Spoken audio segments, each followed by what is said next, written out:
Hey, how's it going, everybody? My name is SockBot, and today I want to talk about some of my favorite games ever, if that wasn't apparent by this entire channel, the Little Big Planet series.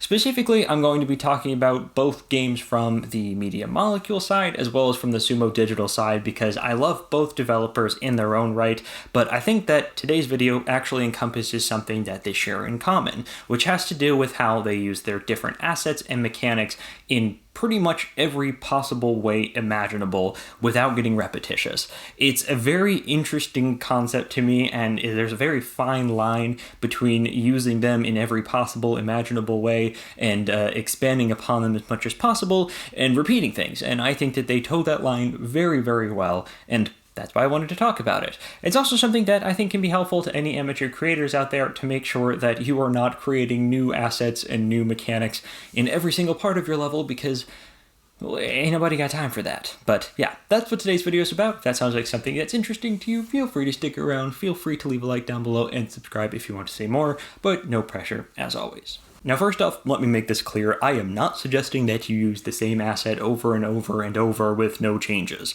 For one, it's definitely necessary to do a bit more scenery work with this technique to keep the game looking visually interesting, since certain elements are going to be repeated from scene to scene. And for two, the whole point of this technique is progression. You need to progress on the obstacle in each subsequent use, or these sections will very quickly start to feel like a chore to the player. So what does this technique look like that I've been hinting at this whole time? Well, I'm only talking about this in the first place thanks to all of the hours that I've spent the past few weeks playing through Sackboy: A Big Adventure with my boyfriend, and Little Big Planet Vita by myself. Can you tell that I like Sumo's level design? Please don't kill me. In both games, you'll notice that certain obstacles and mechanics reappear in different ways throughout the game, but each iteration presents itself a bit differently. One of my favorites in Sackboy: A Big Adventure is the light physicalized platforms, or at least that's what I was calling them until I got an awesome tweet response from principal level designer Mark Hall, who mentioned that the team actually used the term phase when making these sections. Yes, I freaked out when he replied, and no, I don't think he knows how cool that was, and yes, I realized that that probably should have been the obvious word to use, but here we are. Thank you, Mark.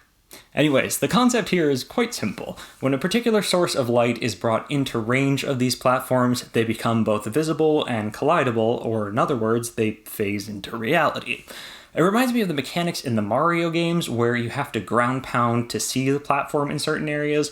I believe that was from Galaxy. But in Sackboy's case, the platforms don't disappear outside the light, they dephysicalize entirely. Likewise, if the player is standing on one as it phases out, Sackboy falls. It's tough to explain, but it's very, very easy for the player to understand when they see it for the first time. The only thing that changes significantly is who or what is holding the sources of light, but this one tweak makes each version completely unique in how you, the player, approach it. Early on, the designers give the player a light to hold on to themselves, and those sections elicit a careful approach to what is otherwise a static platforming segment. In another level, the lights are moving on their own on predetermined paths, sort of mimicking a moving platform segment. Sometimes an enemy is holding the light, causing a similar moving platform effect, but forcing the player to debate killing that enemy for points at the cost of a platform, and other times the lights are activated by the player, but then dim over time, slowly reducing the size of the platform that Sackboy can jump on. I'm sure that I'm missing some of the ways they use this mechanic, but if you think through that as a developer, they were able to program just one mechanic, but use it to create a slew of unique platforming segments by making simple changes to who or what holds the light source. And this isn't even going into the anti-light sources that flip this whole mechanic on its head in later levels. There are so many more examples of this in Sackboy, but I want to talk about the Little Big Planet games here. Little Big Planet, the original, introduced explosives around the 4th-ish world, I believe it was. I'll correct myself here if I'm wrong. But changes to the trigger mechanism of this created timed explosives, switch explosives, and impact explosives, and even detection explosives. And then impact explosives led to tense sections of careful bomb transport missions, precise bomb launching puzzles, and the most populous category of community challenges ever, bomb survival challenges. Combining them with a create nader made for even more ridiculous options in Little Big Planet 2, and again, this is just the explosives. Then in Vita, you had the touch mechanic that was used to move around objects in general. Sure, there are sections of just moving around platforms to create, like, a path forward, for example, but others have the player spinning grabbable flingers, holding back springy obstacles, and using those springy obstacles to launch an assumedly terrified Sackboy. And that is literally just the first world of the game. Little Big Planet 2 introduced the bounce pads to replace piston launchers, and with a much more reliable and consistent bounce that you could adjust whenever you wanted to, they allowed for a larger, more dynamic platforming segment, moving launchers, Sackboy speed boosters, I guess you could call them, and even a deadly hazard when you place these under spikes. I even came up with my own use for them back in my game Gravicolor a while back.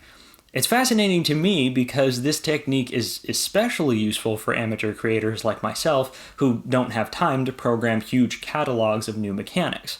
In the level that I'm working on right now, I spent a few hours perfecting these beer bottles that shoot their caps into the air as a more visually interesting version of basic up and down moving platforms, the visual of which was suggested by my boyfriend, so thank you again for that, Dave. Then I realized that placing a bunch of them in a delayed sequence creates an awesome fountain effect and a significantly more unique platforming segment. From here, I have plans to use recolored versions of these erupting beer and without the caps as deadly hazards, to make contact with the beer induce an altered clumsy state in the player for getting past specific obstacles. Still working on what those obstacles are, but also to use them horizontally to knock the player off higher platforms for a timing-focused platforming obstacle. All of these require minor tweaks to the beer bottles, and 3 out of 4 of them require absolutely no changes to the playable character. With seemingly small changes, all of the obstacles and mechanics that I've mentioned are able to repeat without becoming stale. Moreover, repeating these mechanics in different ways is actually helpful to the player. One of the most basic techniques of game design is to introduce an obstacle, say simple platforms to jump across, and then slowly increase the difficulty of how that obstacle works in subsequent areas. Each further segment could increase the distance between the platforms, decrease the size of the platforms, make segments longer, or even make the platforms move. This allows players to get accustomed to the basic idea of the mechanic and hopefully become more skillful as the difficulty curve ramps up and the game introduces more and more complicated variants. Again, it's a simple example, but I think it illustrates the point I'm trying to make well. In essence, each of these examples that I've mentioned does exactly this, although they do go a bit further than that, altering the mechanic in ways that can make subsequent iterations more difficult, but more so twist the mechanic or obstacle to interact with the player, or vice versa, in an entirely new way. Now, like I mentioned early on, though you can make an entire level out of one obstacle in this way, in fact, that's sort of what the Knitted Knight challenges do in Sackboy: A Big Adventure, but just like those levels, you have to put some effort into keeping the play stages for these obstacles varied. At the least, if you do so, it'll improve the quality of your level, but then again, I love the Knitted Knight challenges, and they were probably the most boringly visualized places in the entire game. Comparatively, they were still very pretty and interesting, and I think they had their own unique aesthetic, but still, not the most dynamic in terms of visual challenges, and yet they were still my favorite part, even though they used the same mechanic throughout pretty much the entire level. Now, again, you do have to end up using more than one mechanic. You can't make the mechanic that you decide to do this with just jumping because, well, that's just going to make a very simple platformer, and I don't think anybody wants to play something that only allows you to jump. A few of these mechanics are more than enough to create a segment like this, and by a few, I mean maybe 1 or 2, because that's, again, what a lot of the Knitted Knight challenges do. But again, practice throughout this will help you determine what is enough and what might need a little bit more depth, I suppose you could say.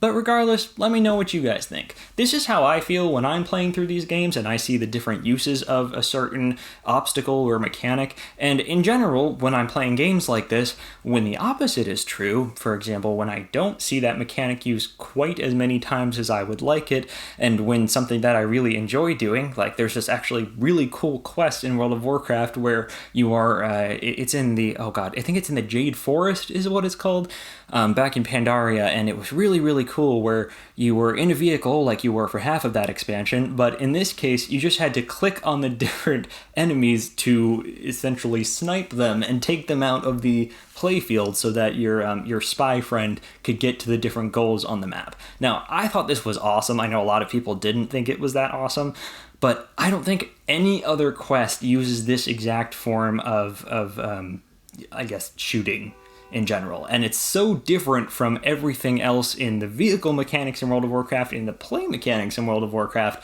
that at least for the side quests like this, I thought it was awesome. And I would love to see more of it. But yeah, like I said, most of the time that I see things like this, I think it's really cool to see these different mechanics and assets used in 1,000 different ways. But if you think that you have examples of it becoming repetitive, even with the minor changes between things, let me hear them in the comments down below. Regardless, thank you so much for watching, guys. I hope you're all doing well, and I will talk to you in the next video. But for now, goodbye, everybody.